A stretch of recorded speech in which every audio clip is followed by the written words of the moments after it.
Well, good afternoon and welcome to RobMotive. Couple of things we're going to take a look at today. First, the storage in the back of the new Toyota Tacoma, the 2024. You know, they seem to have made it a little bit smaller back there, but did they take away any storage like they did with legroom? We're going to take a look at that. But first, a couple of housekeeping things. I mentioned in a previous video that I was looking at doing something with lighting on the front of the truck. And indeed I am. Now, this isn't going to be an LED bar or anything. Well, yet anyway. Would be kind of cool maybe to have a couple behind the grill work there. I don't know. But what I've decided to do, and what I talked about doing before, was putting some little like pen lights in here. You know, to get that kind of lighted up grill look, I guess, on the front like we've had in the third gens. But I decided there's not enough room really here to do them properly, I don't think. So I'm going to put them here. I'm going to put one here, and then same thing on this side because there's plenty of room behind the grill to do it. I had checked that out in the video before, so if you want to see what's back there, just look up that video. I had also thought about maybe putting them down here, you know, one I guess on this side, one in the middle, and then one over here. But frankly, that's a whole different setup behind the grill. There's simply not enough room to do that. Now, the next, what I'll call, I guess, big mod for the truck, one to take care of a little pet peeve of mine, and many of you out there, is to get rid of this cheapo skid plate, if you even call it that. It's more like a skid impregnated plastic, I guess. It's got to go, and it is.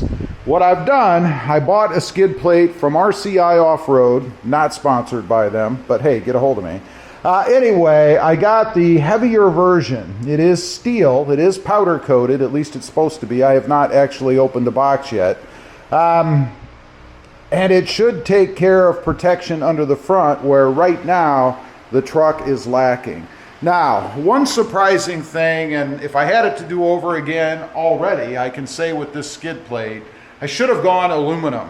Because the difference in weight is about 30 to 40 pounds, if I'm not mistaken, something like that. And it is a lot. When I lifted that thing out of the front porch up there and brought it into the garage, I was kind of shocked. And I had read, after I ordered it, maybe did a little more research, that this thing weighs about 67 pounds. 67 pounds? Is that going to be enough to pull the front end of the truck down? I wouldn't think so. But I'm going to measure it before I put it on. I'm going to measure the gap over here just to see if indeed putting that heavier skid plate on the truck actually pulls the front end down. And I'll tell you, if it does, you'll probably see that skid plate for sale. Well, if you're local, it'll be on Facebook Marketplace. And I'll probably replace it with the aluminum version because the last thing I want to do is pull the front end of the truck down. Anyway, those are the two things that are coming. I'm probably going to do that skid plate in the next week or two, something like that. I've got some other things coming that I need to take care of. So we'll see. There'll be a video, of course, of the whole install and all of that. And one other thing I do want to mention real quick, if you're going to go with an aftermarket skid plate and you don't have the off-road or TRD Pro version, which I assume if you have the Pro version, you'd have a skid plate better than what we've got. You do have to get this cross member. It costs about 30 bucks, something like that. Got it from the same place, RCI Off-Road. Just to give you a way to fasten it down. It doesn't have the fastening points, I guess, on the front of the truck right now. So let's take a look at the storage in the back. Did Toyota shortchange us in this new truck? And you know, I think they might have. We know that at least it seems to be a little bit lesser back here when it comes to legroom. At least it feels that way. Who knows? Maybe I've gotten taller and my legs have gotten longer, but in doing a little test to sit back here, I mean, you can see I can spread my hand and touch both, and that's not much, right? I don't have gargantuanly big hands anyway, so there's not a lot of room, and that is the normal seating position for me when I'm driving the truck. Now, storage. Let's take a look underneath.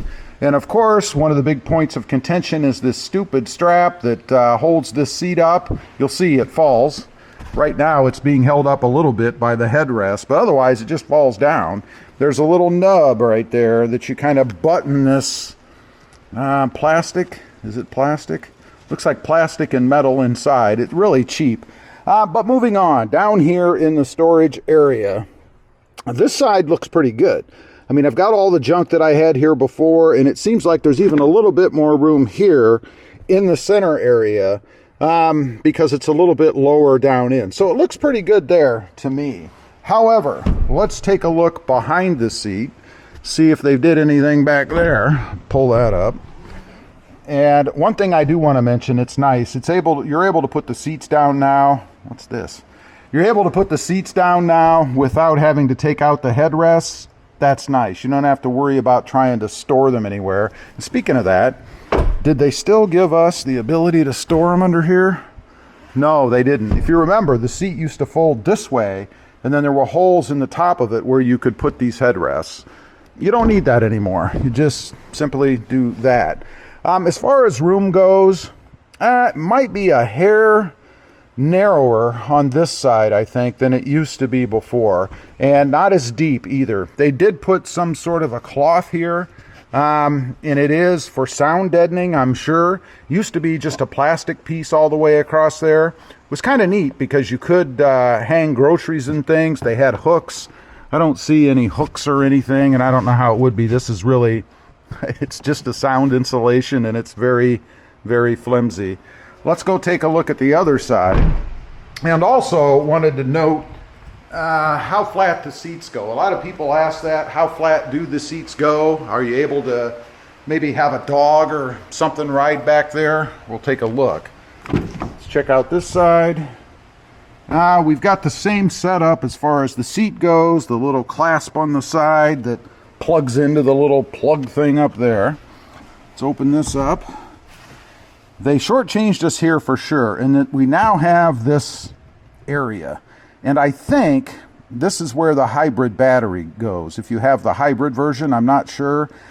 Why Toyota didn't just leave it open, I don't know. It would have given us a decent amount more storage if that was just open, right? Now, I'm not positive on that, so if you happen to know, maybe I'll take this off one of these days and see. But if you happen to know, is this just hollow under there? I'd be curious. Now, let's take a look behind the seat. Go ahead and pull that up. And first thing you'll notice, the seat over here goes down all the way. You can see the flatness of it. It does angle back a little bit, but I would say it's probably flatter than the third gen used to be. So you get a little bit better area there. Now, are you going to be able to put that down and sleep on it? Probably not, unless you're a pretty small person. We have the sound deadening back here, just like the other side. And then they've moved the jack and the tools, and that takes up a lot of space over here. I mean, you got a little bit of room here before you get to the other side. And you could put stuff on top of this, I guess, but they really do take up a lot of room with the tools and things back there. So not a lot of opportunity for storage there either, really. That's too bad. Would have been nice to have maybe at least a gain in storage back there over the third gen in lieu of the seating area that we seem to lose. Man, it's getting hot out here. Anyway, just wanted to bring you guys up to date on the mod over there that's coming, the lights that are coming on the front, and a real quick look at storage in the back. Leave a comment, let me know. Enough storage back there for you or not? I'd be curious. Thanks for watching. Stay safe out there. Bye.